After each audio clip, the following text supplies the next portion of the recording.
ಸರ್ವಜ್ಞನು ಮಹಾಜ್ಞಾನಿ. ಜನತೆಗೆ ಬಾಳಿನ ಮಹಾತತ್ವಗಳನ್ನು ಕಿರು ಮಂತ್ರಗಳ ಮೂಲಕ ತಿಳಿಸುತ್ತಾನೆ. ಮಾತು ಕಿರಿದು ಅರ್ಥ ಹಿರಿದು, ಕಿರಿದರೋಳ್ ಪಿರಿದನ್ನು ಹೇಳುವ ಅವನ ಉಕ್ತಿಗಳು ಸಾರ್ವಕಾಲಿಕವಾದವು. ಈ ಪದ್ಯಗಳು ಆದಿಪ್ರಾಸ, ಅಂತ್ಯಪ್ರಾಸ, ಮಧ್ಯಪ್ರಾಸಗಳಿಂದ ಕೂಡಿ ಕಿವಿಗೆ ಹಿತವಾಗಿರುತ್ತವೆ. ಎಷ್ಟೋ ವೇಳೆ ಗಾದೆ ಮಾತುಗಳಂತೆ ಅರ್ಥವತ್ತಾಗಿರುತ್ತವೆ. ಸೊಡರೆಣ್ಣೆ ತಿರಿದರೆ ಕೊಡನೆತ್ತಿ ಹೊಯ್ಯುವರೆ, ಕೊಡಬೇಕು ಕೊಡದೇ ಇರಬೇಕು ಸರ್ವಜ್ಞಾನ. ಇದು ದೀಪಕ್ಕೆ ಹೇಳಿದ ಮಾತಲ್ಲ. ಇದು ಬಡವರು ಯಾರನ್ನಾದರೂ ಬಳಿಗೆ ಹೋಗಿ ಯಾಚನೆ ಮಾಡ್ತಾರೆ.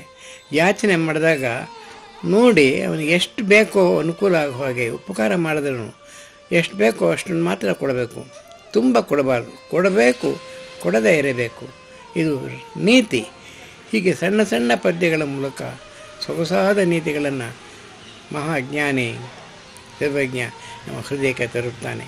ಶ್ರೀ ಸುಚೇಂದ್ರ ಪ್ರಸಾದ್ ಅವರು ದುರ್ಗೋಚರ ಸರ್ವಜ್ಞ ಎನ್ನುವ ಶಬ್ದದ ಕೆಳಗಡೆ ಕೆಲವು ಸರ್ವಜ್ಞನ ವಚನಗಳನ್ನು ಕುರಿತು ಅರ್ಥವತ್ತಾದ ಮಾತುಗಳಿಂದ ಕೂಡಿ ಪ್ರಕಟ ಮಾಡುತ್ತಿದ್ದಾರೆ. ಇದು ಜನರಿಗೆ ತುಂಬ ಪ್ರಯೋಜನಕರವಾದದ್ದು. ಸುಚೇಂದ್ರ ಪ್ರಸಾದ್ ಅವರು ಈ ವಚನಗಳ ಅರ್ಥವನ್ನು ಚೆನ್ನಾಗಿ ತಿಳಿದು ಅದರ ಅಂತರಂಗವನ್ನು ಹೊಕ್ಕು ವಿವರಣೆ ಕೊಡುತ್ತಿದ್ದಾರೆ. ಇದರಿಂದ ಜನರಿಗೆ ಪ್ರಯೋಜನವಾಗುತ್ತದೆ ಎಂದು ನಾನು ತಿಳಿದುಕೊಂಡಿದ್ದೇನೆ. ಸರ್ವರೊಳಗೊಂದೊಂದು ನುಡಿಗಲಿತು ವಿದ್ಯೆಯ ಪರ್ವತವೇ ಆದ ಸರ್ವಜ್ಞನು ಗೊತ್ತಿರದವರಿಲ್ಲ. ಶಾಸ್ತ್ರಜ್ಞಾನ, ಕಾವ್ಯ ಪರಿಚಯ, ದೇಶ ಸಂಚಾರದಿಂದೊಡಗೂಡಿದ ಲೋಕಾನುಭವ ನಿಕಷದಿಂದ ಜನಿಸಿದ ವಚನ ಪ್ರಭೇದವೇ ತ್ರಿಪದಿ ಪ್ರಕಾರದ ಸರ್ವಜ್ಞ ವಚನಗಳು. ಊರುಗಳ ನೆಚ್ಚಿಕೊಳ್ಳದೆ, ಇತರರ ಬಿಡೆ ಬಾರದೆ ಬೀಳದೆ, ಬೋಳಿಸಿದ ಮಂಡೆ, ಹೊದ್ದ ತುಂಡು ಗಂಬಳಿಯಲ್ಲಿ ಕರದಿ ಕಪ್ಪುರ ಹಿಡಿದು ತಿರಿವರಿಂ ಸಿರಿವಂತರಾರೆಂದು ಹಿಂಡ ನಗಲಿದ ಗಜದಂತೆ ತಿರುಗಿ ಲೋಕಸಂಗ್ರಹಗೈದ ಮಹನೀಯನೇ ಸರ್ವಜ್ಞನು.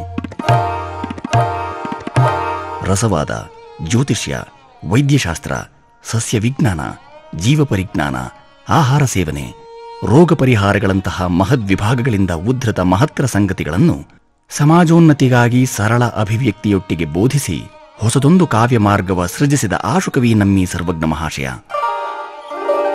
ಸುಮಾರು 16ನೇ ಶತಮಾನದಲ್ಲಿ ಜೀವಿಸಿದ್ದನೆಂದು ನಂಬಲಾದ ಸರ್ವಜ್ಞ ಮೂರ್ತಿಯ ಸಾಹಿತ್ಯ ಸೃಷ್ಟಿಯಲ್ಲಿ ದಾಖಲುಯೋಗ್ಯ ಹಲವು ಸಂಗತಿಗಳ ನಡುವೆ ತ್ರಿಪದಿಗಳಲ್ಲಿ ಬಳಕೆಯಾದ ಉಪಮಾಲಂಕಾರ, ರೂಪಕಾಲಂಕಾರ, ದೃಷ್ಟಾಂತ, ಶ್ಲೇಷೆ, ಉತ್ಪ್ರೇಕ್ಷಾಲಂಕಾರಗಳು ಶಬ್ದ ಅಕ್ಷರಾನುಪ್ರಾಸಗಳೇ ಅಲ್ಲದೆ ಪ್ರಧಾನವಾಗಿ ಕಾಣಸಿಗುವ ದ್ವಿತೀಯಾಕ್ಷರ ಪ್ರಾಸದ ಸೊಬಗು ಉಲ್ಲೇಖನೀಯ. ವಿನೋದಪ್ರಿಯನೆನಿಸಿದ ಸರ್ವಜ್ಞ ಮಹೋದಯನ ಕಾವ್ಯರಚನೆಯಲ್ಲಿ ಪ್ರಮುಖವಾಗಿ ಕಂಡುಬರುವ ರಸಭಿಘ್ನತೆ, ವಿವಿಧ ರಸಪ್ರಯೋಗ, ಅಪ್ರಸಿದ್ಧ ಛಂದಸ್ಸುಗಳ ಯಥೇಚ್ಛ ಉಪಯೋಗಾದಿಗಳೂ ಗಮನೀಯ. ಸ್ವತಂತ್ರ ಮನೋಭಾವದ, ಸ್ವತಃ ಬರೆದಿಟ್ಟಿದ್ದಕ್ಕೆ ಪುರಾವೆ ಸಿಗದ ಸರ್ವಜ್ಞನ ಕಾವ್ಯೋತ್ಪತ್ತಿಯ ಅಡಕ ಕೇವಲ ಪಾರಮಾರ್ಥಿಕವಾಗಿರದೆ ಲೋಕದ ಸರ್ವ ವಿಷಯಗಳನ್ನೊಳಗೊಂಡಿರುವುದೂ ವಿಶೇಷವೇ. ಅಂತೆಯೇ ಬರೆದಂತೊಡೆದು ತೊಟ್ಟನೆ ನಿಟ್ಟಿಸಿ ಕಷ್ಟಪಟ್ಟವನಲ್ಲವೆಂಬ ಹೆಗ್ಗಳಿಕೆಗೆ ಪಾತ್ರ ಸರ್ವಜ್ಞನ ಕಾವ್ಯ ಕೃಷಿಯು ವ್ಯಾಪಕ ದೇಶಾಟನ ಸಂದರ್ಭದಿ ಘಟಿಸಿದುದು ಸ್ಮರಣೀಯ. ಸರ್ವಜ್ಞನ ತ್ರಿಪದಿಗಳಲ್ಲಿ ಹಾಸುಹೊಕ್ಕಾದ ಮಾತಿನ ಔಚಿತ್ಯ, ಅನುಭವ ವಿಶಾಲತೆ, ಉಪಮೆಗಳು, ಜ್ಞಾನಿಯ ಬೆರಗು, ವೀರನ ಶೌರ್ಯ, ಸತ್ಯಪ್ರಿಯತೆ, ವಿಚಾರ ಸ್ವಾತಂತ್ರ್ಯ, ನ್ಯಾಯ ನಿಷ್ಠುರತೆ, ಧರ್ಮಾರ್ಥ ಕಾಮಮೋಕ್ಷಗಳ ಸ್ವಾರಸ್ಯಕರ ಬೋಧೆಗಳೆಲ್ಲವೂ ಆಪ್ಯಾಯಮಾನ. ವಿಚಾರವಂತ ಸರ್ವಜ್ಞನ ಏಕೀಶ್ವರವಾದ, ಅವಿವೇಕ ನಿರಸನ, ಅಹಿಂಸಾ ಪ್ರತಿಪಾದನೆ, ಜಾತಿ ಭೇದ ನಿವಾರಣೆ, ಕ್ಷುದ್ರದೇವತಾ ತಿರಸ್ಕಾರ, ಖಂಡಿತವಾದಿ ಧೋರಣೆಗಳು ಅನುಕರಣಯೋಗ್ಯ. ಸ್ಥಿತ್ಯಂತರ ಕಾಲಘಟ್ಟದಿ ದುಸ್ತರ ಬದುಕಿನ ಜಂಜಡಿಯುಕ್ತ ಅಸ್ಥಿರತೆಗಳಿಗೆ ಸಾರ್ವಕಾಲಿಕ ಸತ್ಯಗಳನ್ನರೊಗಿದ ಸರ್ವಜ್ಞ ಮಹೋಮೋಹೋಪಾಧ್ಯಾಯನ ಆಯ್ದ ನುಡಿಮುತ್ತುಗಳ ಪ್ರಸ್ತುತತೆಯನ್ನು ಮನಗಂಡು ದೃಗ್ಗೋಚರ ಸರ್ವಜ್ಞ ದೃಶ್ಯ ಸಾಂದ್ರಿಕೆಯಡಕ ಮುದ್ರಿಕೆಯೂ ಆಸಕ್ತರ ಅವಗಾಹನೆಗೆ ಸಾದರ ಪ್ರೇಷಿತ.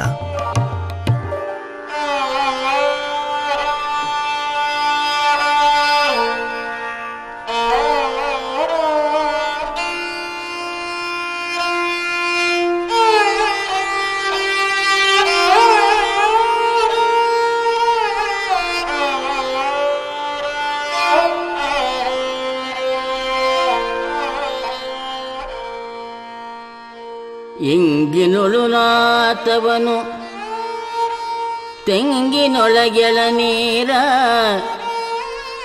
ಇಂಗಿನೊಳು ನಾತವನು ತೆಂಗಿನೊಳಗೆಳ ನೀರ, ಭೃಂಗ ಕೋಗಿಲೆಯ ಕಂಠದೊಳು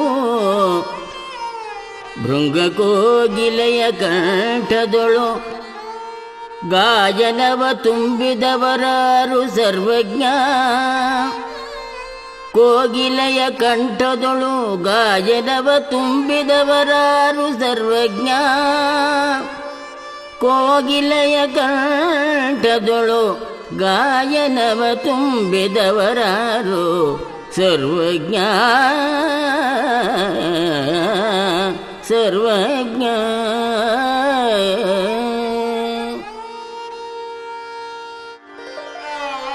ಅಡುಗೆಯ ಸವಿವರ್ಧಕವೆಂದೇ ಜನಜನಿತ ಇಂಗಿಗೆ ವಾಸನೆಯ ರುಚಿಯನ್ನು ರೂಪಿಸಿದವನು, ಕಲ್ಪವೃಕ್ಷದ ಉಪಜದಲ್ಲಿ ಅಮೃತ ಸಮಾನ ಎಳನೀರ್ನಿತ್ತವನು, ದುಂಬಿ ಪಿಕಗಳ ಶಾರೀರವನ್ನ ಇಂಪು ಪೆಂಪುಗಳೊಟ್ಟಿಗೆ ಸೃಜಿಸಿದವನು ನಿಸ್ಸಂಶಯವಾಗಿ ಸರ್ವಶಕ್ತನೇ.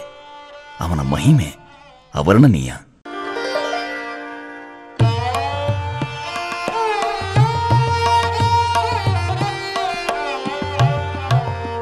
ಜ್ಞಾನದಿಂ ಮೇಲಿಲ್ಲ ಶ್ವಾನದಿಂ ಕೀಳಿಲ್ಲ.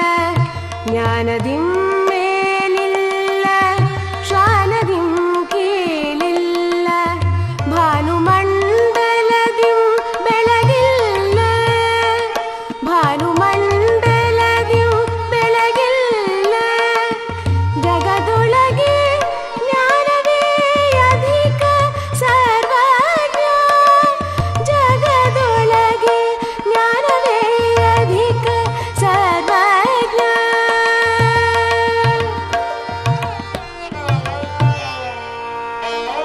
ಆರ್ಜಿಸಿದ ಜ್ಞಾನಕ್ಕೆ ಮಿಗಿಲಾದ ಸಂಗ್ರಹ ಮತ್ತೊಂದಿರದು. ಪ್ರಾಣಿ ವರ್ಗದಲ್ಲಿ ಸ್ವಾಮಿನಿಷ್ಠೆ ತೋರುವ ನಾಯಿಯು ಕೀಳೆಂಬುದಾಗಿ ಲೋಕ ಬಿಂಬಿಸುವುದು ವಾಡಿಕೆ. ಪ್ರಕಾಶದ ಪರಾಕಾಷ್ಠೆಯಾದ ಲೋಕಗಳ ಬೆಳಕಿನೊಡೆಯನಾದ ಸೂರ್ಯನ ಪ್ರಖರತೆಗೆ ಸಮನಾದ್ದು ಬೇರೊಂದಿಲ್ಲ. ನಹಿ ಜ್ಞಾನೇನ ಸದೃಶಂ ಪವಿತ್ರಮಿಹ ವಿದ್ಯತೆ ಸೂಕ್ತಿಯನ್ವಯ ಜ್ಞಾನಧಾರೆಗಳೊಡತನವ ಸರಿಗಟ್ಟಬಲ್ಲುದು ಈ ಜಗತ್ತಿನಲ್ಲಿ ಇನ್ನೊಂದಿಲ್ಲ.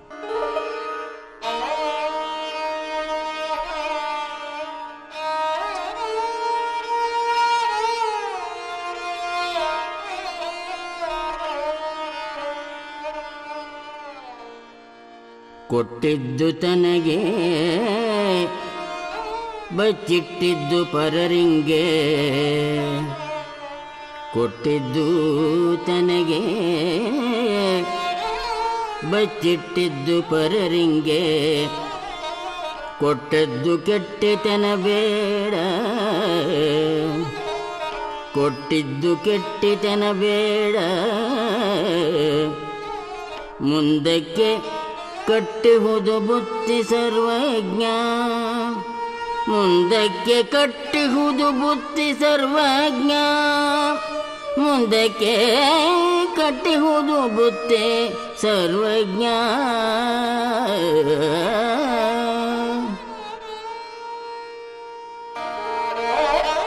ಸ್ವಪ್ರೇರಿತರಾಗಿ ಮಾಡುವ ದಾನದಿಂದ ಮಾತ್ರ ದಾನಿಗೆ ಅದರ ಫಲಪ್ರಾಪ್ತಿ. ತನ್ನವಶ್ಯಕತೆಗೆ ಮೀರಿದ ಸಂಪತ್ತಿರಿಸಿಕೊಂಡವರ ದಾನ ಮಾಡದಿರುವಿಕೆಯು ದುರದೃಷ್ಟಕರ. ಸಂಗ್ರಹಿಸಿದ ಅಧಿಕ ಸಂಪತ್ತು ಇತರರ ಪಾಲಾಗುವುದು ನಿಶ್ಚಿತ. ದಾನ ರೂಪದ ನೀಡಿಕೆಯ ಕುರಿತು ನಂತರ ಬೇಸರಿಸುವುದು ಯುಕ್ತವಲ್ಲದ ಪ್ರಕ್ರಿಯೆ. ಹೃತ್ಪೂರ್ವಕ ಮಾಡಿದ ದಾನದ ಸತ್ಫಲವು ದಾನಿಗೆ ಭವಿಷ್ಯದಲ್ಲಿ ಅವಶ್ಯ ದೊರೆಯುವುದು.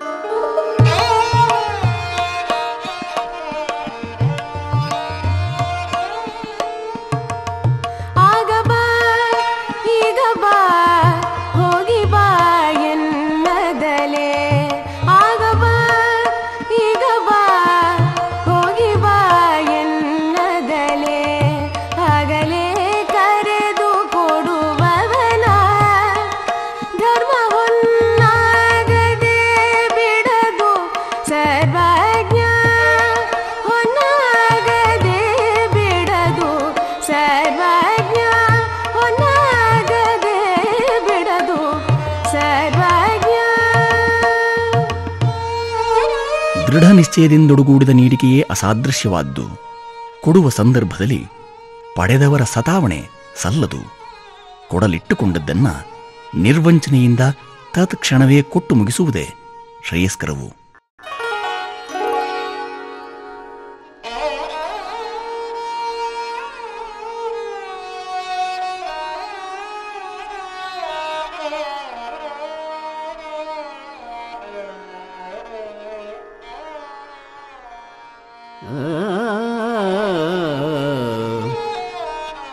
ಗಂಧವನು ತೇವಲ್ಲಿ ಒಂದು ನೊಣವನು ಕಾಣೆ,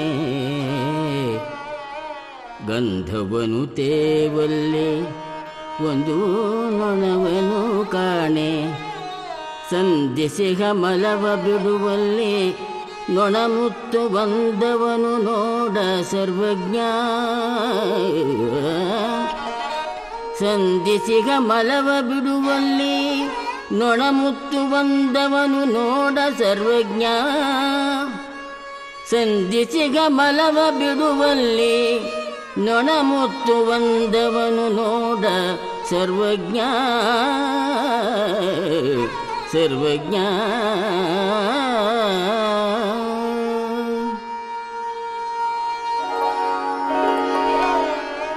ಜಗತ್ತಿನಲ್ಲಿ ನಿಕೃಷ್ಟವಾದ್ದೇ ಸರ್ವೋತ್ಕೃಷ್ಟವಾಗಿರುವಂತೆ ಭಾಸವಾಗುವುದು. ಉಚ್ಚವೆನಿಸಿದ ಗಂಧತೆಯುವಲ್ಲಿ ನೊಣವೆಂದೂ ಬಾರದು. ತುಚ್ಛವೆಂದೆಣಿಪ ತ್ಯಾಜ್ಯ ವಿಸರ್ಜನೆಯ ಸ್ಥಳದಿ ನೊಣಗಳ ಮುತ್ತುವಿಕೆ ಸಹಜವಾದ್ದು. ಹರಿವ ನೀರಲಿ ಭಾರವಾದ್ದು ಮುಳುಗಿ ಹಗುರವಾದ್ದು ಮಾತ್ರವೇ ತೇಲುವಂತೆ ಸರ್ವೋಚ್ಚರ ಸಂಸರ್ಗಕ್ಕೆ ಎಡತಾಕುವ ಮಂದಿಯ ಸಂಖ್ಯೆ ವಿರಳ.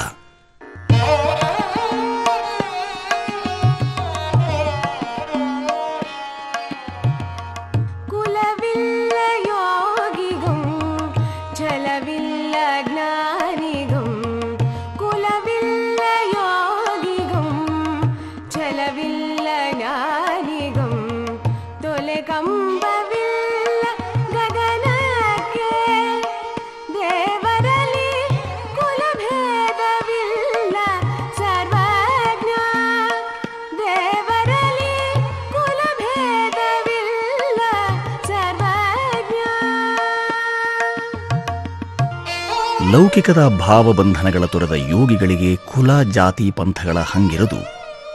ಲೋಕಸಂಗ್ರಹವುಳ್ಳ ವಿಚಾರವಂತರು ಛಲ ಮೋಹ ಮತ್ಸರಗಳ ಸೋಂಕಿನಿಂದ ಮೇಲೇರಿದವರು. ವೈಶಾಲ್ಯ ವಿಸ್ತಾರಗಳಿಗೆ ಅನುಪಮ ಉದಾಹರಣೆಯಾದ ಆಕಾಶವು ತೊಲೆ ಕಂಬಗಳ ಆಸರೆಯೇ ಇರದೆ ಅನುಗಾಲವೂ ಪಸರಿಸಿಕೊಂಡಿರುವುದು ಸೋಜಿಗವಾದರೂ ಗಮನೀಯ. ಪರಿಕಲ್ಪಿಸಿಕೊಂಡ ದೈವಗಳಲ್ಲಿ ಮತಭೇದವಿರದಿರುವುದು ಮನನೀಯ.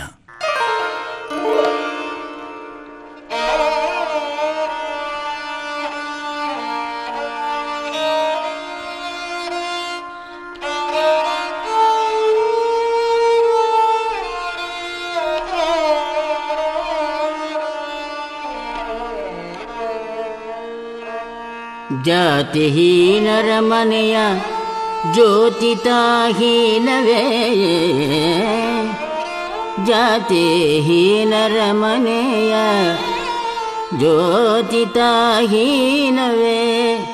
ಜಾತಿ ವಿಜಾತಿಯನ ಬೇಡ, ಜಾತಿ ವಿಜಾತಿಯನ ಬೇಡ, ಜಾತಿ ವಿಜಾತಿಯನ ಬೇಡ, ದೇವನೊಲಿದಾತನೇ ಜಾತ ಸರ್ವಜ್ಞ, ದೇವನೊಲಿದಾತನೇ ಜಾತ ಸರ್ವಜ್ಞ,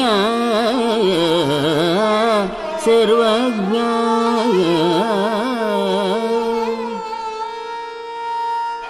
ವರ್ಣ ವ್ಯವಸ್ಥೆಯ ಬೋಧಿಸಿದ ಪುರಾತನರ ಪರಿಗ್ರಹಿಸುವಲ್ಲಿ ನಡೆದ ಅಚಾತುರ್ಯದ ಫಲಶ್ರುತಿಯಂತಿರುವ ಜಾತಿ ವಿಜಾತಿಗಳ ಅಸಂಬದ್ಧ ವಿಂಗಡಣೆಯು ಸಮಾಜ ಸ್ವಾಸ್ಥ್ಯಕ್ಕೆ ಮಾರಕ. ಹೀನನೆಂದೆಣಿಪರ ಮನೆಯಲ್ಲಿ ಪ್ರಜ್ವಲಿಸುವ ದೀಪವೆಂದೂ ಉಚ್ಚ ನೀಚರೆಂಬ ಭೇದವನೆಣಿಸದು. ಸರ್ವರೂ ದಯಾಮಯನಾದ ಸರ್ವಶಕ್ತನ ಒಲುಮೆಗೆ ಪಾತ್ರರಾಗಿಯೇ ಅಲ್ಲವೇ ಜನಿಸಿ ಅಸ್ತಿತ್ವ ಪಡೆದಿರುವುದು.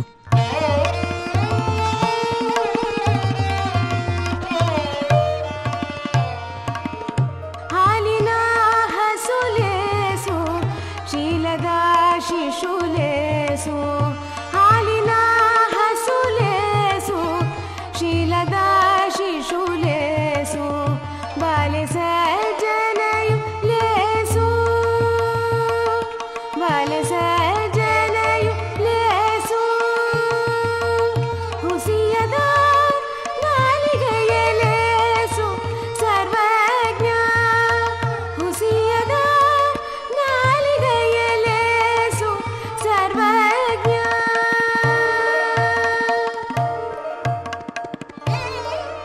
ಒಳಿತು ಕೆಡುಕುಗಳ ಅರ್ಥವಿವರಣೆಯು ಎಲ್ಲ ಕಾಲಘಟ್ಟಗಳಲ್ಲಿ ವೈವಿಧ್ಯಪೂರ್ಣವಾಗಿ ನಿರ್ಣೀತ. ಆರೂಢ ಸರ್ವಜ್ಞನ ಇಂಗಿತಾನುಸಾರ ಹಾಲು ಕರೆವ ಹಸು ಉತ್ತಮವು, ಸಚ್ಚಾರಿತ್ರ್ಯ ರೂಢಿಸಿಕೊಳ್ಳುವ ಮಗುವಿನ ಶ್ರೇಷ್ಠತೆ ಅಧಿಕ, ಸಜ್ಜನಿಕೆಯು ಮೈಗೂಡಿದ ಬಾಲ ಬಾಲೆಯರುತ್ತಮರು, ಸಟೆ ಅಥವಾ ಸುಳ್ಳಾಡದ ನಾಲಗೆಯುಳ್ಳ ಮನುಷ್ಯರೇ ಸರ್ವೋತ್ತಮರು.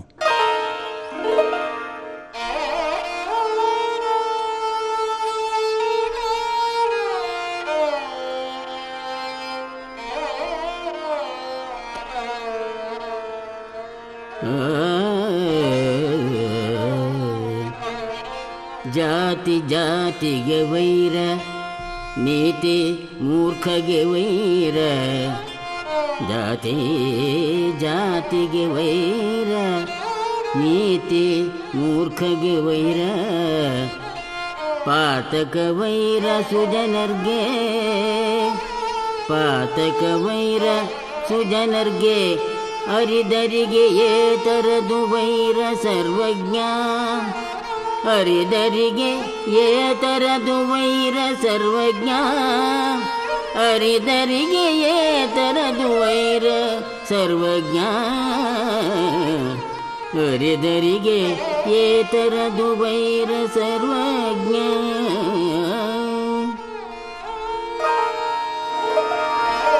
ಹಸನಾಗಬಲ್ಲ ಬದುಕಿಗೆ ವೈರವು ಕೇಡು. ಸೃಷ್ಟಿಸಿಕೊಂಡ ಜಾತಿಗಳ ನಡುವಿನ ವೈರದಿಂದಾಗಿ ಪ್ರಗತಿಗೆ ಹಿನ್ನಡೆ. ಬಲಂ ಮೂರ್ಖಸ್ಯ ಮೌನಿತ್ವಂ ಸುಭಾಷಿತದ ಸಾಲಿನಂತೆ ತಿಳಿ ಹೇಳುವಿಕೆಯು ಮೂರ್ಖರಿಗೆ ಅಪಥ್ಯವು. ಸಜ್ಜನರು ಪಾಪಕರ್ಮಗಳಿಂದ ಎಂದೂ ದೂರವೇ. ಹಾಗೆಯೇ ಬಲ್ಲವರಿಗೆ ವೈರವೇ ಇಲ್ಲ.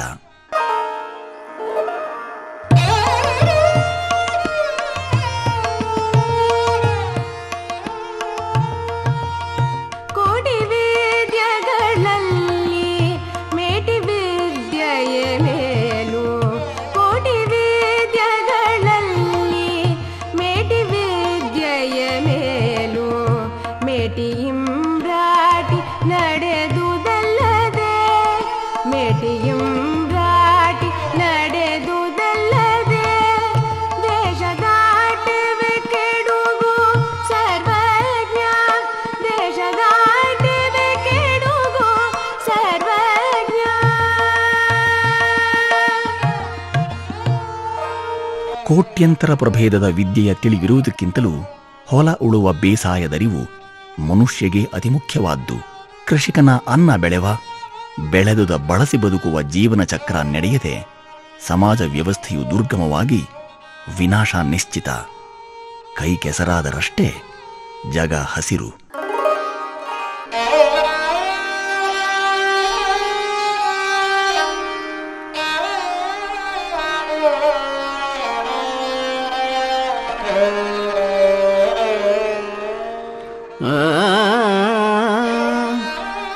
ಮಾತು ಬಲ್ಲ ತಂಗೆ ಮಾತೊಂದು ಮಾಣಿಕವು, ಮಾತು ಬಲ್ಲ ತಂಗೆ ಮಾತೊಂದು ಮಾಣಿಕವು. ಮಾತ ತಾನರಿಯದ ಧಮಂಗೆ ಮಾಣಿಕವು ತೂತು ಬಿದ್ದಂತೆ ಸರ್ವಜ್ಞ. ಮಾತ ತಾನರಿಯದ ಧಮಂಗೆ ಮಾಣಿಕವು ತೂತು ಬಿದ್ದಂತೆ ಸರ್ವಜ್ಞ. ಮಾತ ತಾನರಿಯದ ಧಮಂಗೆ ಮಾಣಿಕವು ತೂತು ಬಿದ್ದಂತೆ ಸರ್ವಜ್ಞ. ತೂತು ಬಿದ್ದಂತೆ ಮಾಣಿಕವು ತೂತು ಬಿದ್ದಂತೆ ಸರ್ವಜ್ಞ. ಅಭಿವ್ಯಕ್ತಿ ಸಂವಹನಕ್ಕಿರಿಸಿಕೊಂಡಿರುವ ಪ್ರಬಲ ಮಾಧ್ಯಮ ಮಾತು. ಸಂದರ್ಭೋಚಿತವಾಗಿ ಆಡುವ ಮಾತಿಗೆ ವಿಶೇಷ ಮೆರುಗು. ಮೆರುಗುಳ್ಳ ಮಾತು ಮಾಣಿಕ್ಯವೆಂದೇ ಬಿಂಬಿತ. ಪ್ರಜ್ಞಾವಂತ ಮಾತುಗಾರನ ಪ್ರತಿ ಮಾತು ಮಾಣಿಕ್ಯವೇ ಸೈ. ಹದವಿರದ ಸಮತೋಲದ ವ್ಯತ್ಯಯವುಳ್ಳ ನುಡಿಕಾರನ ನುಡಿ ವ್ಯರ್ಥ ಪ್ರಲಾಪ. ಬೆಲೆಯುಳ್ಳ ರತ್ನದಿ ರಂಧ್ರವಾದರೆ ಅದಕ್ಕೆ ಬೆಲೆ ಇಲ್ಲವಾಗುವಂತೆ.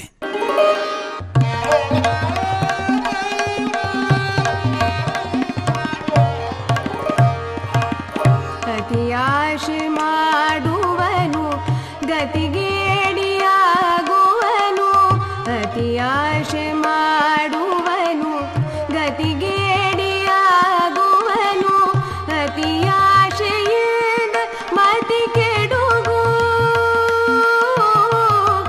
ಅತಿಯಾಶೆಯಿಂದ ಮತಿ ಕೆಡುಗು ರತಿಯಿಂದ ಸತಿಸುತ್ತರು ಕೆಡುಗು ಸರ್ವಜ್ಞ ರತಿಯಿಂದ ಸತಿಸುತ್ತರು ಕೆಡುಗು ಸರ್ವಜ್ಞ. ಆಸೆಯ ಮಿತಿಯೇ ಸುಖಕ್ಕೆ ಮೂಲವೆಂಬುದು ಸರ್ವವಿದಿತ. ದುರಾಸೆ ಇದ್ದವ ದಿಗ್ಗೇಡಿಯಾಗಿ ನಿರ್ಗತಿಕನಾಗುವ ಪ್ರಸಂಗವೇ ಹೆಚ್ಚು. ಅತಿಯಾದರೆ ಅಮೃತವೂ ವಿಷವೆಂಬ ನಾಣ್ಣುಡಿಯಂತೆ ಅತ್ಯಾಶೆಯಿಂದ ಬುದ್ಧಿಗೇಡು, ತಿಳಿಗೇಡಿತನದಿಂದಾಗಿ ಲಜ್ಜೆಗೇಡಿಯೂ ಆದ ಕಾಮಾಂಧನಿಂದಾಗಿ ಕುಟುಂಬ ವ್ಯವಸ್ಥೆಯು ಅಲ್ಲೋಲ ಕಲ್ಲೋಲ, ಅವಲಂಬಿತ ಜನವರ್ಗಕ್ಕೆ ತೀವ್ರ ಸಂಕಷ್ಟ.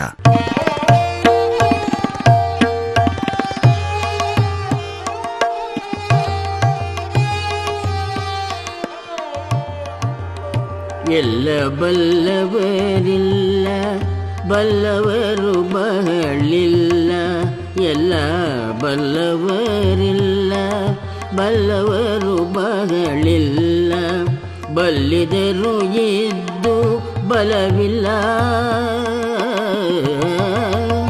ಬಲ್ಲಿದರು ಇದ್ದು ಬಲವಿಲ್ಲ. ಸಾಹಿತ್ಯ ಎಲ್ಲರಿಗೆ ಇಲ್ಲ ಸರ್ವಜ್ಞ, ಸಾಹಿತ್ಯ ಎಲ್ಲರಿಗೆ ಇಲ್ಲ ಸರ್ವಜ್ಞ, ಸಾಹಿತ್ಯ ಎಲ್ಲರಿಗೆ ಇಲ್ಲ ಸರ್ವಜ್ಞ. ನಹಿ ಸರ್ವಃ ಸರ್ವಂ ಜಾನಾತಿ ಎಂಬ ಉಕ್ತಿಯಂತೆ ಸಕಲವನ್ನೂ ತಿಳಿದಿರುವವರು ವಿರಳಾತಿ ವಿರಳ. ಬೆರಳೆಣಿಕೆಯ ತಿಳಿದವರಿದ್ದು ಎಲ್ಲರಿಗೆ ಅದು ತಲುಪದು. ಸಾಹಿತ್ಯವು ಸರ್ವರ ಸ್ವತ್ತಲ್ಲ. ದುರ್ಬಲ ಅಕ್ಷರ ಕೃಷಿಗೆ ಪ್ರತಿಯೋರ್ವರಿಗೂ ಸೃಷ್ಟಿಸುವ ಸ್ವಸಾಮರ್ಥ್ಯದ ಕೊರತೆ ಇರುವುದೇ ಹಲವು ಕಾರಣಗಳಲ್ಲೊಂದಿರಬೇಕೆಂಬುದು ಸರ್ವಜ್ಞನ ಅಭಿಮತವಿದ್ದಂತೆ ತೋರುತ್ತದೆ.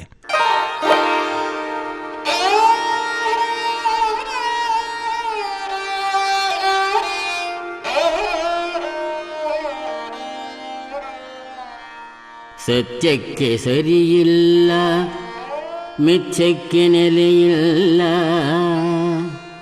ಸತ್ಯಕ್ಕೆ ಸರಿಯಿಲ್ಲ ಮಿಥ್ಯಕ್ಕೆ ನೆಲೆಯಿಲ್ಲ, ಹೆತ್ತಮ್ಮನಿಂದ ಹಿತರಿಲ್ಲ, ಹೆತ್ತಮ್ಮನಿಂದ ಹಿತರಿಲ್ಲ, ನರರೊಳಗೆ ನಿತ್ಯರೇ ಇಲ್ಲ ಸರ್ವಜ್ಞ, ನರರೊಳಗೆ ನಿತ್ಯರೇ ಇಲ್ಲ ಸರ್ವಜ್ಞ.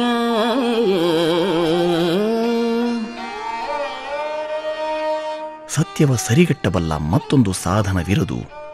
ಸುಳ್ಳಿಗೆ ಸಾರ್ವಕಾಲಿಕ ಅಡುಗುದಾಣ ದುಸ್ತರವಾದ್ದು.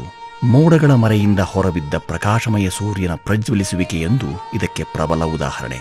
ಹೊತ್ತು ಹೆತ್ತ ಕರುಳಬಳ್ಳಿಯೊಡನೆ ಜನನಿ ಇರಿಸಿಕೊಳ್ಳುವ ತಾದಾತ್ಮ್ಯ ಅವರ್ಣನೀಯ. ತಾಯಿಗಿಂತ ಮಿಗಿಲಾದ ದೇವರಿಲ್ಲವೆಂಬುದೇ ಸಾರ್ವಭೌಮ ಸತ್ಯವು.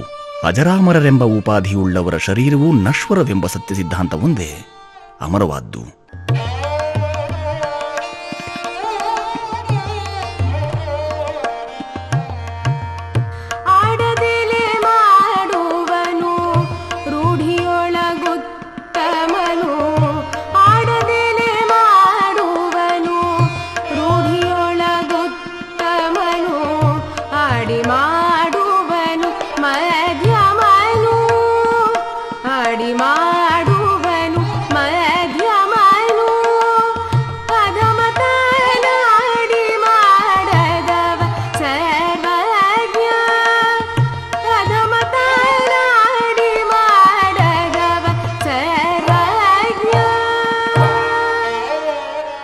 ಬಂಡವಾಳವಿರದ ಬಡಾಯಿ ಕೊಚ್ಚದೆಯೇ ಕಾರ್ಯಪೂರೈಸುವವನ ರೂಢಿಯೇ ಅತ್ಯುತ್ತಮ ಕ್ರಮವು.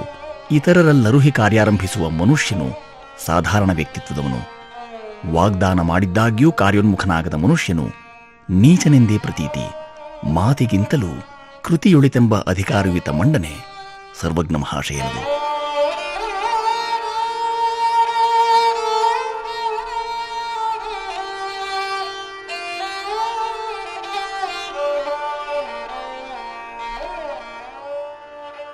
ನವಣೆಯ ಬೋನಕ್ಕೆ ಹವಣದ ತೊಗೆಯಾಗಿ,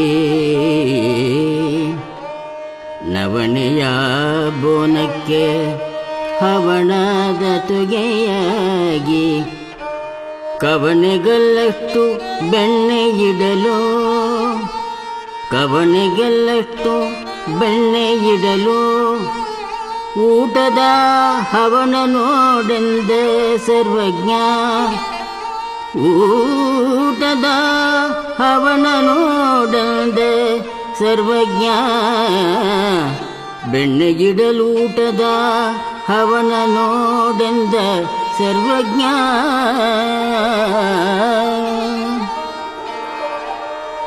ಅಗತ್ಯಕ್ಕನುಸಾರವಾಗಿ ಪೂರೈಕೆಯಾಗುವ ವಿಶೇಷ ಸಂದರ್ಭಗಳ ಸೊಬಗು ಹೃನ್ಮನ ತಣಿಸುವಂಥದ್ದು.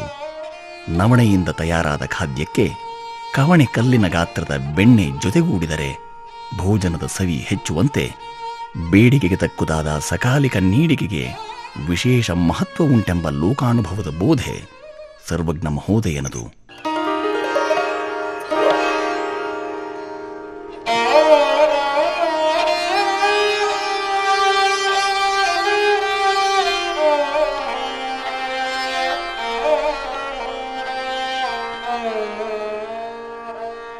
ಹೆಣ್ಣಿನಿಂದಲೇ ಇಗವು, ಹೆಣ್ಣಿನಿಂದಲೇ ಪರವು,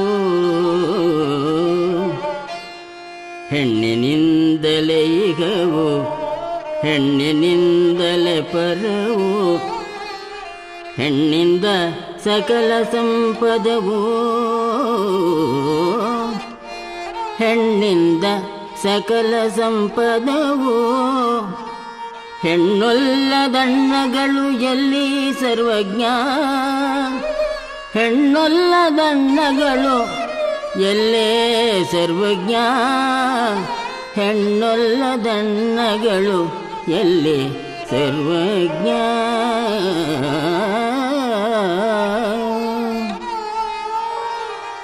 ಮಾಯಾಸ್ವರೂಪಿಣಿ ಎಂದೆಣಿಪ ಹೆಣ್ಣು ಪುರುಷಾರ್ಥ ಸಾಧನೆಗೆ ಅತ್ಯಮೂಲ್ಯ ಆಸರೆ. ಇಹ ಪರದ ಲೌಕಿಕಾಲೌಕಿಕ ಅನುಭೂತಿ ಸಂಚಯಕ್ಕೆ ಸ್ತ್ರೀ ಸಾಹಚರ್ಯ ಅತ್ಯವಶ್ಯ. ಅಂತೆಯೇ ಸಕಲ ಸಿದ್ಧಿಗಳ ಆರ್ಜನೆಗೆ ಅಗತ್ಯ ನೆರವೀಯುವ ಮಹಿಳಾಮಣಿಯ ಸಾಂಗತ್ಯವು ಪ್ರತಿಯೋರ್ವ ಪುರುಷನ ಸಾರ್ವಕಾಲಿಕ ಆದ್ಯತೆ. ಹೆಣ್ಣಲ್ಲವೇ ನಮ್ಮನ್ನೆಲ್ಲ ಪೊರೆವ ತಾಯಿ ಎಂಬ ಇತ್ತೀಚಿನ ಕವಿವಾಣಿಗೆ ಮುನ್ನುಡಿಯಿದ್ದಂತಿದೆ ಸರ್ವಜ್ಞ ಮಹಾಶಯನ ಕಾಲಾತೀತ ಸಚ್ಚಿಂತನೆ.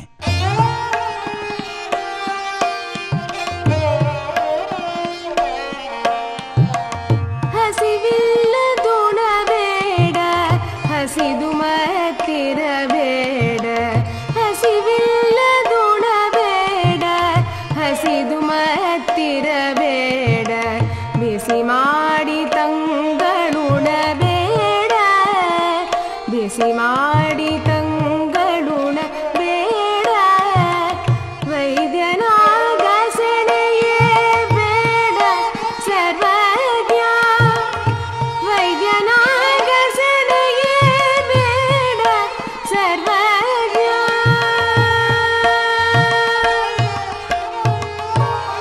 ಅಪ್ರಾಕೃತಿಕವಾದ ನಡೆಯು ಮನುಷ್ಯನಿಗೆ ಮಾರಣಾಂತಿಕವು. ಪ್ರವಾಹದ ವಿರುದ್ಧ ದಿಕ್ಕಿನಲ್ಲಿ ಈಜುವ ವಾಂಛೆ ತರವಲ್ಲವೆಂಬ ಸತ್ವಭರಿತ ಸತ್ಯವನ್ನರುಹಲೆಂದೇ ಸರ್ವಜ್ಞ ಕವಿಯ ಈ ಆನ್ಮಯಿಕ ಸಾಲುಗಳು ಸೃಷ್ಟಿಯಾದಂತಿವೆ. ಕ್ಷುದ್ಬಾಧೆ ಇರದೆ ಉದರ ತುಂಬುವ, ಬುಭುಕ್ಷುವಾಗಿದ್ದು ಅಸೌಖ್ಯಕ್ಕೆ ಗುರಿಯಾಗುವ, ಭಕ್ಷ್ಯ ಭೋಜನವಾದರೂ ಹಳಸಿದ್ದರೆ ಮತ್ತದಕ್ಕೆ ಶಾಖ ಕೊಟ್ಟು ಉಪಯೋಗಿಸುವ ಪರಿ ಸಲ್ಲ. ಪ್ರಕೃತಿ ಬೋಧಿತ ನಿಯಮಾವಳಿಯ ಪಾಲನೆಯಿಂದ ವೈದ್ಯರಾಜರ ಸಖ್ಯ ದಾಕ್ಷಿಣ್ಯದಿಂದ ದೂರ ಉಳಿಯಬಹುದೆಂಬ ಮರ್ಮಾರ್ಥ ಒಡಗಿದೆ ಈ ನುಡಿಮುತ್ತಿನಲ್ಲಿ.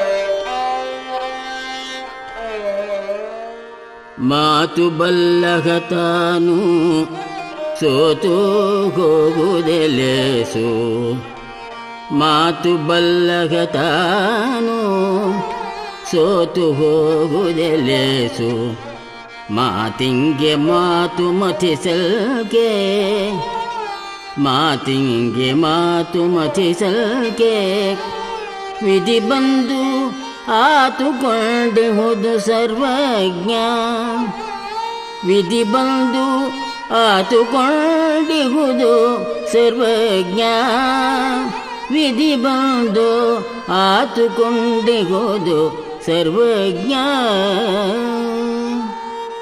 ಮನೆ ಕೆಡುಕು ಮಾತಿಂದ ಒಲೆ ಕೆಡುಕು ತೂತಿಂದವೆಂಬುದು ಜನಜನಿತ ನಾಣ್ಣುಡಿ.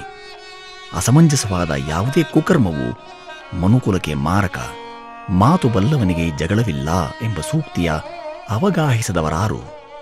ನುಡಿಜಾಣರು ಮೌನ ವಹಿಸುವುದಷ್ಟೇ ಅಲ್ಲದೆ ವಿಪರೀತಕ್ಕೆ ಕೊಂಡೊಯ್ಯಬಹುದಾದ ಪ್ರಸಂಗಗಳಲ್ಲಿ ಎದುರಾಳಿಯ ಮುಂದೆ ಸೋಲನ್ನೊಪ್ಪಿಕೊಳ್ಳುವ ಕ್ರಮದಿಂದ ಅವಘಡ ಸೃಷ್ಟಿಗೆ ಕಡಿವಾಣ ಹಾಕಿದಂತಾಗುವುದು ನಿಶ್ಚಿತ. ಕ್ರಿಯೆಗೆ ತಕ್ಕ ಪ್ರತಿಕ್ರಿಯೆ ಎಂಬಂತೆ ಸ್ವರೂಪವಿರದ ಮಾತಿಗೆ ಕುರೂಪದ ಮರುಮಾತೂ ಕೂಡಿ ಅನರ್ಥ ಸೃಜಿಸಿ ವಿಧಿವಶರಾಗುವುದಕ್ಕಿಂತ ಸೋಲೊಪ್ಪಿಗೆಯೇ ಸರ್ವೋತ್ತಮವು.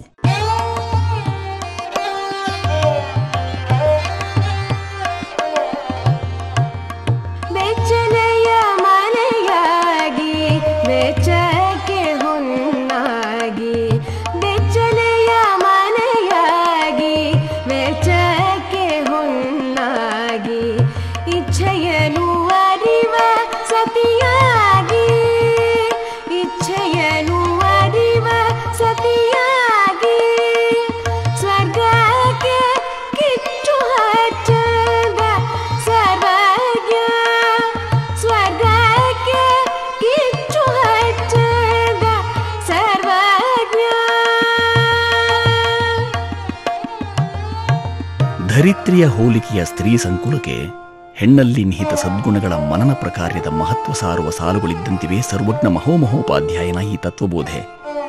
ಭದ್ರತೆಯ ಭಾವ ಒದಗಿಸುವ ಸಂರಕ್ಷಿಪ ಆವಾಸ ಸ್ಥಾನವೆಂದೇ ಒಪ್ಪಿತ ಮನೆಯೊಂದರ ಬೆಚ್ಚನೆಯ ಗುಣವೂ ಕೊರತೆ ನೀಗಿಸುವಿಕೆಗೆ ಸರ್ವದಾ ಸಿದ್ಧ ಸಂಪನ್ಮೂಲವಾಗಿಯೂ ಇಂಗಿತವನರಿತು ನಡೆವ ಸೂಕ್ಷ್ಮಗ್ರಾಹಿ ಗುಣಧರ್ಮವೆಲ್ಲವೂ ಪ್ರತಿಯೋರ್ವ ಸ್ತ್ರೀಗೆ ಪ್ರಾಪ್ತವಾಗಿದೆ. ಇವುಗಳ ದಕ್ಕಿಸಿಕೊಳ್ಳುವಿಕೆಯಿಂದ ಸರ್ವ ಸುಖ ಪ್ರದಾನವಾಗುವ ಪರಲೋಕವೆಂದೇ ನಂಬಲಾದ ಸ್ವರ್ಗದ ಪರಿಕಲ್ಪನೆಗೂ ಅಗ್ನಿ ಸ್ಪರ್ಶಿಸಿ ಸುಡಲಡ್ಡಿಯಿಲ್ಲವೆಂಬ ಭಾವಾರ್ಥವೊಡಗಿದೆ ಈ ಸಾಲುಗಳಲ್ಲಿ.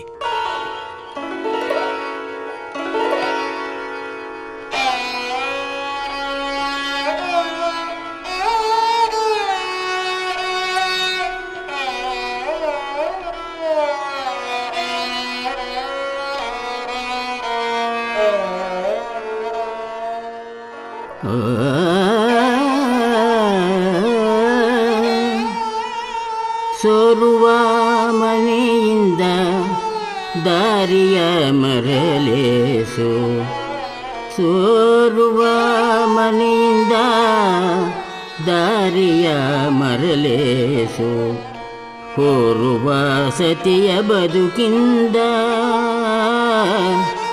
ಹೋರುವ ಸತಿಯ ಬದುಕಿಂದ ಹೊಡೆದೈವ ಮಾರಿಲೆ ಸಂದ ಸರ್ವಜ್ಞ, ಹೋರುವ ಸತಿಯ ಬದುಕಿಂದ ಹೊಡೆದೈವ ಮಾರಿಲೆ ಸಂದ ಸರ್ವಜ್ಞ, ಹೊಡೆದೈವ ಮಾರಿಲೆ ಸಂದ ಸರ್ವಜ್ಞ, ಹೋರುವ ಸತಿಯ ಬದುಕಿಂದ ಹೊಡೆದೈವ ಮಾರಿಲೆ ಸಂದ ಸರ್ವಜ್ಞ, ಸರ್ವಜ್ಞ, ಸರ್ವಜ್ಞ.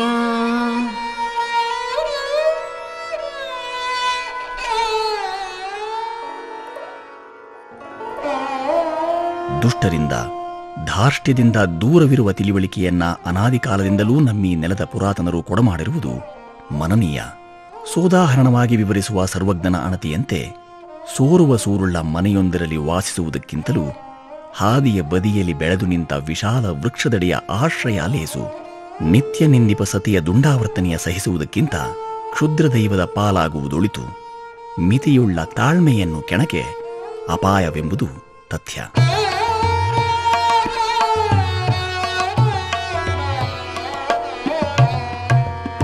ಚುಚ್ಚುವ ಕೆರೆದಿಂದ ಕಚ್ಚುವ ಶೂನಿಲೇಸು, ಚುಚ್ಚುವ ಕೆರೆದಿಂದ ಕಚ್ಚುವ ಶೂನಿಲೇಸು, ಮಿಚ್ಚಲು ಮೂಲಿವ ಸತಿಯದ,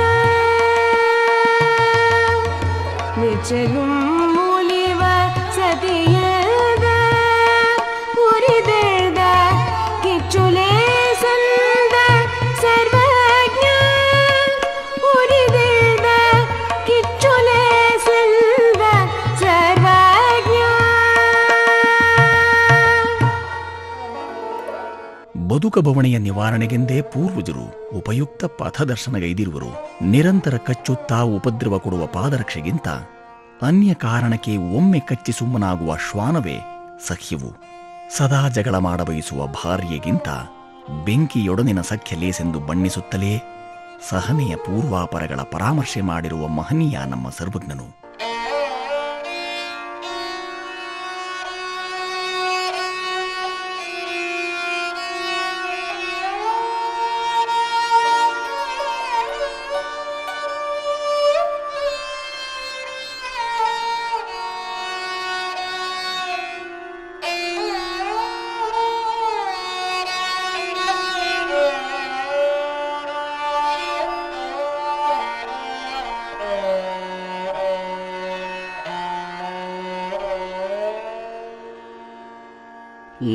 नारी पररूपकारी नारी स्वर्ग के दारी.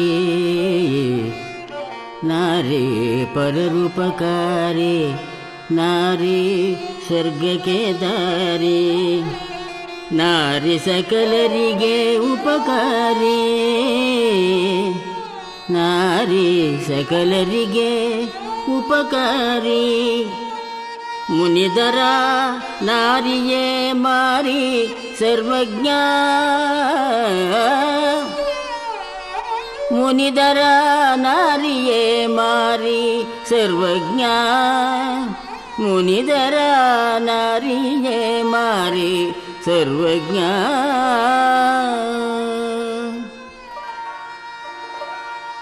ಸಮಚಿತ್ತ, ಸಮಭಾವ, ಸಮದೃಷ್ಟಿಗಳ ಅವಶ್ಯಕತೆಯ ಒತ್ತಿ ಹೇಳುವ ಉದ್ದೇಶವೇ ಈ ಸಾಲುಗಳದು. ಕ್ಷಮಾಮೂರ್ತಿ ಎನಿಸಿದ ಸ್ತ್ರೀ ಕುಲವು ಲೋಕೋಪಕಾರಿ ಆಂತರ್ಯವುಳ್ಳದ್ದು. ಸಕಲರುನ್ನತಿಗೆ ಶ್ರಮಿಸತಕ್ಕವರಾದ ಮಾತಾಮಣಿಯರು ಕುಪಿತರಾದ ಸಂದರ್ಭ ಅತಿ ಘೋರ ಸೌಮ್ಯ ಸ್ವಭಾವದ ಹೆಂಗಳೆಯರ ಮುನಿಸು ಸಹಿಸಲಾಸದಳವೆಂಬುದು ಸರ್ವಜ್ಞನ ಅಭಿಮತ.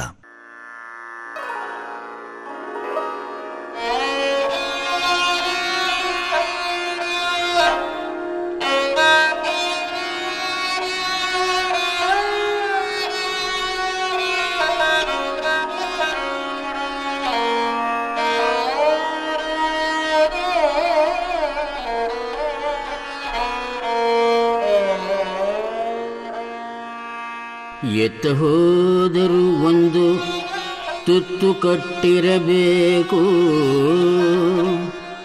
ಎತ್ತ ಹೋದರೂ ಒಂದು ತುತ್ತು ಕಟ್ಟಿರಬೇಕು.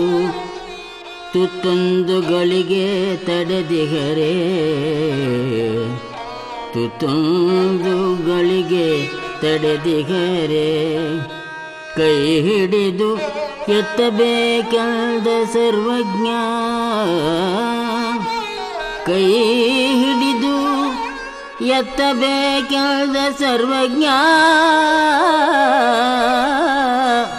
ಕೈ ಹಿಡಿದು ಎತ್ತಬೇಕೆಂದ ಸರ್ವಜ್ಞ.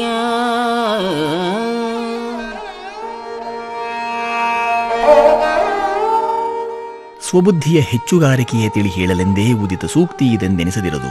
ಪಯಣದ ಜೊತೆಯಾಗಿ ಸ್ವಯಾರ್ಜಿತ ಸರಕು ಕೈಲಿರುವುದೊಳಿತು ತುತ್ತನ್ನಕ್ಕೆ ಅನ್ಯರ ಅವಲಂಬಿಪ ಪರಿ ಹೇಯವೇ ನಿಜವೆಂಬ ಅನುಭವ ಸಾರವನ್ನ ಗ್ರಹಿಪ ಮನಗಳಿಗೆ ಅರುಹುವ ಪ್ರಯತ್ನ ಸ್ವಾನುಭವಚರಮೂರ್ತಿ ಸರ್ವಜ್ಞ ಮಹಾಶಯನದು. ಹಸಿದಾಗ ತಿನ್ನಲು ಏನು ದೊರಕದಿದ್ದರೆ ಅಂತಹವರು ದುರ್ಬಲರಾಗಿ ಇತರರ ಸಹಾಯವನ್ನು ನಿರೀಕ್ಷಿಸುತ್ತಾರೆ.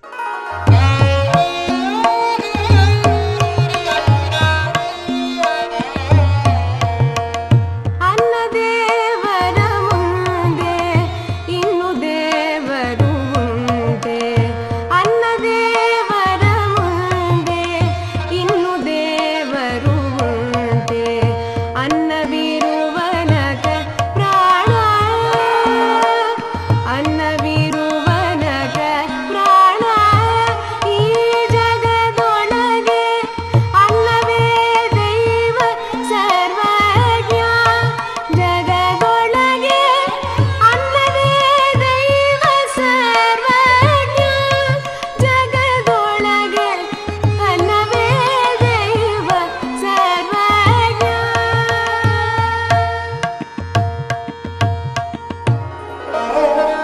ಜೀವಧಾತುವಿನೆದುರು ಅನ್ಯಧಾತುಗಳು ಗೌಣವೆಂಬ ಗ್ರಾಹ್ಯ ಸಂದೇಶ ಸರ್ವಜ್ಞಮೂರ್ತಿಯದು. ಅನ್ನಕ್ಕೆ ಮಿಗಿಲಾದ ಮತ್ತೊಂದು ದೈವವಿರದೆಂಬುದರ ಲಕ್ಷ್ಯಾರ್ಥವೇ ಪ್ರಾಣದನುರಣನೆಗೆ ಜೀವಸತ್ವದ ಮಹತ್ವವರಿವ ಅನಿವಾರ್ಯವಿದೆ ಎಂಬುದು ಸರ್ವಜ್ಞನ ಅಧಿಕಾರಯುತ ಮಂಡನೆ.